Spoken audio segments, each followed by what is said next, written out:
নমস্কার, শখের রান্নাঘরে সবাইকে স্বাগত। দেখুন আজকে আমি বানিয়েছি নলেন গুড় দিয়ে মাখা সন্দেশ। তো এটা একদম হোলির স্পেশাল। কালকে দোল পূর্ণিমা। তো দোল পূর্ণিমার একেবারে স্পেশাল একটি মানে মিষ্টি, যেটা ঠাকুরকে মিষ্টান্ন ভোগ হিসাবে আমরা দিতে পারি। সহজেই কিন্তু বাড়িতে বানানো যায়। তো দেখতে থাকুন কিভাবে বানাচ্ছি। এখানে আমি নিয়েছি ১.৫ লিটার দুধ নিয়েছিলাম। তো ১.৫ লিটার দুধের আমি ৩ হাতা দুধ আমি তুলে রেখে দিলাম। আর বাদবাকিটা আমি ভালো করে ফুটিয়ে নেব। দেখুন ভালো করে ফুটে গেছে। এবারে একে ছানা তৈরি করব। তো ছানাটা তৈরি করার জন্য আমরা কিন্তু জলে ভিনিগার নিয়ে নিব ২ চামচ, ২ ক্যাপ, ২ ক্যাপ ভিনিগার আর জলের সঙ্গে আমি ভালো করে গুলে নেব। তারপরেই কিন্তু ছানাটা কাটাবো। এতে কি হয়, ছানাটা পুরো পাওয়াও যায়, ভালো সুন্দরভাবে কেটে যায় এবং হচ্ছে নরম হয় ছানাটা। গ্যাসটাকে দেখুন অফ করে দিয়েছি, আর কিন্তু ফোটাচ্ছি না। অর্ধেকটা দিলাম ভিনিগার, দিয়ে ভালো করে নাড়বো। নাড়লেই দেখবেন আস্তে, আস্তে, আস্তে, আস্তে করে ছানাটা হালকা করে কেটে যাচ্ছে। তো এইভাবে যদি ছানা কাটান, ছানাটা খুব নরম তুলতুলে হয়, সফট হয় আর খেতেও খুব ভালো লাগে। তো অর্ধেকটা দিয়েছিলাম, এবারে বাদবাকিটাও দিয়ে দেবো। কারণ পুরোটাই লাগবে, তা নাহলে এতটা দুধ কাটানো যাবে না। তো পুরোটাই দিয়ে দিলাম। দেখুন সুন্দরভাবে দুধটা কিন্তু পুরো কেটে গেছে, ছানা হয়ে গেছে। আমি একটা এখানে, আপনারা সুতির কাপড়েও ছেঁকে নিতে পারেন। তো আমি এখানে একটা স্টিলের ছাঁকনি নিয়েছি বড়, তাতে আমি ছেঁকে নিচ্ছি। কারণ যেহেতু ভিনিগার টক, তো ভালো করে কিন্তু এটা ধুতে হবে। প্রথমে আমি এটা জল দিয়ে গরম যাতে না লাগে হাতে, তার জন্য প্রথমে দিয়ে দিলাম। এরপরে আমি হাত দিয়ে উলটপালট করে ভালো করে ছানাটাকে ঠান্ডা জল দিয়ে, কিন্তু নরমাল যে জল হয় সেই জল দিয়ে ধুয়ে নেব।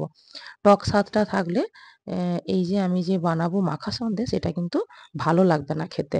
তার জন্যে ভালো করে আমি ধুয়ে আমি জলটা ঝরাতে দিয়ে দিয়েছিলাম অনেকক্ষণ, প্রায় ১-১.৫ ঘন্টা জল ঝরছিল। আমি কিন্তু মানে ন্যাকড়ার সাহায্যে আর কিছু করিনি। ন্যাকড়াতে চিপে জল বের করতে হয়নি। একটু মাঝে, মাঝে আমি হাত দিয়ে একটু চিপে দিচ্ছিলাম। তাতেই কিন্তু জলটা পুরো ঝরে বেরিয়ে গেছে। এখন ছানাটাকে একটা প্লেটে নিয়ে ভালোভাবে হাত দিয়ে ভালো করে, যেটা মথে নেওয়া বলে, সেইভাবে করে নিয়েছি। তো একেবারেই ভালো করে মাখিয়ে নিলাম ছানাটাকে। এবারে একটা আমি কড়াই বসিয়ে দিয়েছি। কড়াইতে দিয়ে দেবো গায়া ঘি। এত ভালো লাগে এই মাখাটা খেতে, অপূর্ব হয় আর টেস্ট। একবার অন্তত যেভাবে আমি বানাচ্ছি সেভাবে বানাবেন। আর ঠাকুরকে ভোগ দিতে চাইলে অবশ্যই এইভাবে বানিয়ে ঠাকুরকে দিতে পারেন। দেখুন গরম হয়ে গেছিল ঘিটা। এর উপরে দিয়ে দিলাম ৩ টে এলাচ। আর সেই যে আমি যে দুধটা যে জাল দিয়ে তুলে রেখেছিলাম, সেটা হয়তো পুরোটা লাগবে না, আমি অল্পই দিলাম। যদি প্রয়োজন লাগে তারপরে আবার দেব। তো দুধটা দিয়ে দিলাম, ভালো করে নাড়িয়ে নিলাম। দেখুন ফুটছে। এই রকম অবস্থায় আমি অর্ধেকটা ছানাকে, একসঙ্গে কিন্তু পুরোটা দিলাম না, অর্ধেকটাই দেব। অর্ধেকটাই দিলাম, ভালো করে এটা দুধের সঙ্গে ভালো করে এটাকে মিশিয়ে নেব। একটু বেশ দুধটাও শুকনো হয়ে ঘন হয়ে আসবে। সেই পর্যায়ে আমি দিয়ে দেবো নলেন গুড়। এখন তো গুড় নেই, পাওয়া যাচ্ছে না। তবে আমার ফ্রিজে আমার রাখা ছিল। তো সেইটার থেকেই আমি তাই ভাবলাম একটু বানাই এটা। তো দেখুন গুড়টা দিয়ে দিয়েছি।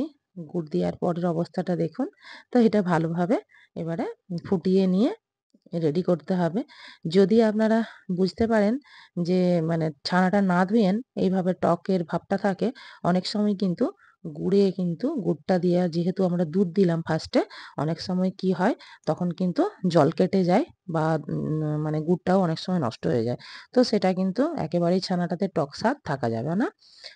সেইভাবেই কিন্তু এটা বানাতে হবে। দেখুন পরবর্তী যে ছানাটা যেটা ছিল সেটাও আমি দিয়ে দিলাম ভালোভাবে। এবারে নেড়ে, নেড়ে নামানোর পালা। একটু নরম, নরম অবস্থা থাকবে, নামাতে হবে। একেবারে শুকনো করলে কিন্তু ভালো লাগবে না। খুব বেশি শুকনো করলে কি হবে, এটা কিন্তু খেতে ভালো লাগবে না। পুরো একদম শক্ত হয়ে যাবে। তো একটু নরম অবস্থাতে দেখুন, এই যে নরম অবস্থাতে নামিয়ে নেব। গ্যাস আমি অফ করে দিয়েছি।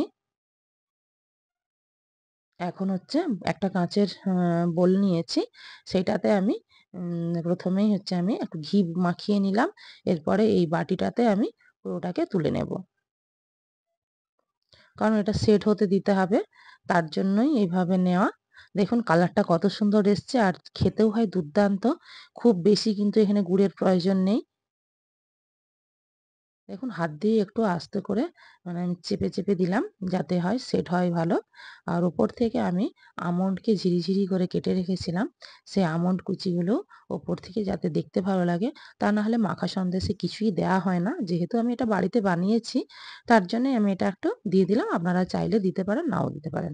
তো এটা উপর থেকে একটু গরম অবস্থাতে দিলে কি হয় ভালোভাবে সেট হয়। ওইজন্য আমন্ডগুলো আমি এখনই দিলাম। দিয়ে একটু চেপে, চেপে দিলাম। দিলে ভালো হবে, সেট হয়ে যাবে। এটা এবারে চাপা দিয়ে আমি ফ্রিজে রেখে দেবো। মিনিমাম ১ থেকে ১.৫ ঘন্টা তো রাখতেই হবে। আপনারা সময় কম থাকলে ০.৫ ঘন্টা রেখেও খেতে পারেন। তো দেখুন একেবারে সেট হয়ে গেছে। আমি একটা অন্য প্লেট নিয়েছি। দিয়ে আমি এটা সার্ভ করে দেখাচ্ছি। তাহলেই বুঝতে পারবেন কতটা ভালো হয়েছে। অবশ্যই কিন্তু আপনারা এইভাবে মাখা সন্দেশ বাড়িতে বানাবেন।